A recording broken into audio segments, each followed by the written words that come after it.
Gadis kaya yang cantik. Karena cuaca terlalu panas, maka seseorang diam-diam pergi ke daerah terpencil ini. Ingin berenang. Tidak disangka setelah beberapa kali berenang, dia tenggelam di sungai.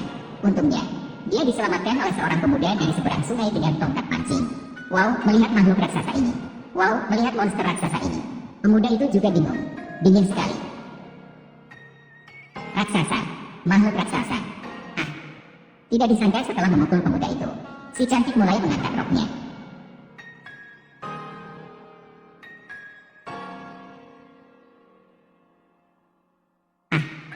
Kamu tidak boleh melihat. Kemudian pemuda itu tidak tahan untuk bertanya. Dia bertanya kepada si cantik bagaimana bisa muncul di sungai. Si cantik akhirnya menjelaskan bahwa dia melarikan diri dari pernikahan. Dia melompat ke sungai karena tidak punya pilihan. Setelah mendengar itu, pemuda merasa sangat kasihan pada si cantik. Dia mengangkat ibu jari dan memuji si cantik memiliki keberanian. Tidak disangka tindakan kecilnya, malah mengubah nasibnya sendiri. Karena wanita cantik melihatnya, dia juga terlihat tampan. Tidak ada masalah besar selain kekurangan uang. Maka dia langsung menyatakan ingin menikah dengan pria muda. Dia berpikir ini bisa mengatasi tekanan perjodohan dari keluarga. Namun pria muda mengira wanita cantik itu bercanda. Mengatakan bahwa dia masih ingin pergi memancing. Mau mengusir wanita cantik itu pergi. Namun tiba-tiba, 1 juta. Tanpa ragu sedikit pun.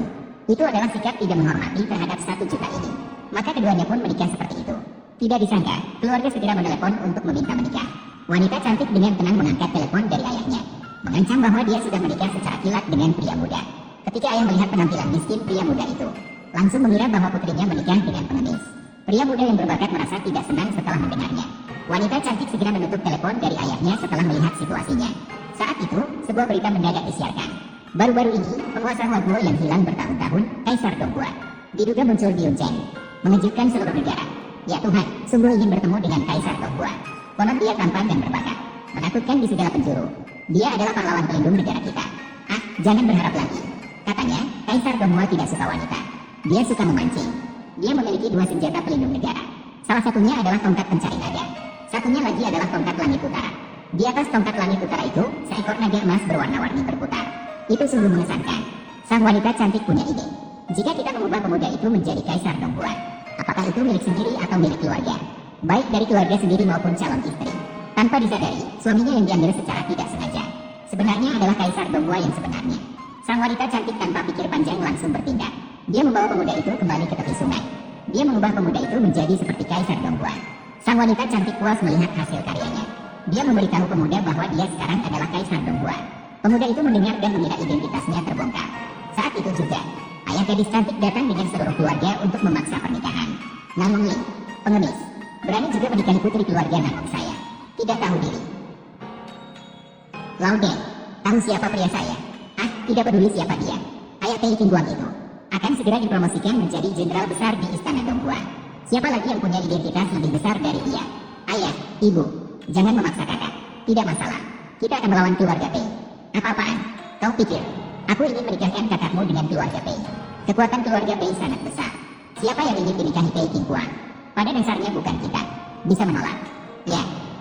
Ling Ling, Pei Qingguang, harus tahu siapa yang akan kau nikahi. Dalam sehari, pria itu akan mati tanpa sisa.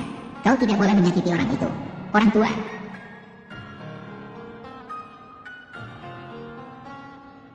Hanya dengan beberapa kata kalian, kata-kata yang membelokkan.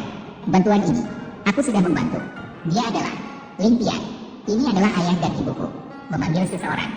Oh. Mertua. Ibu mertua.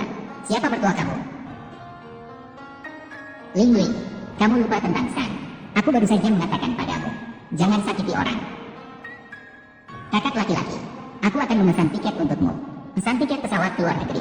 Kamu harus segera pergi malam ini. Kalau tidak, akan terlambat. Ah, tambahkan lagi 10.000 yuan. Malam sudah larut, jalan masih jauh. Di perjalanan ini, harus membawa sedikit uang. Anak muda, menyalahkan yang dari keluarga kami. Kamu terlibat dalam pusaran kekuasaan. Membuatmu harus meninggal.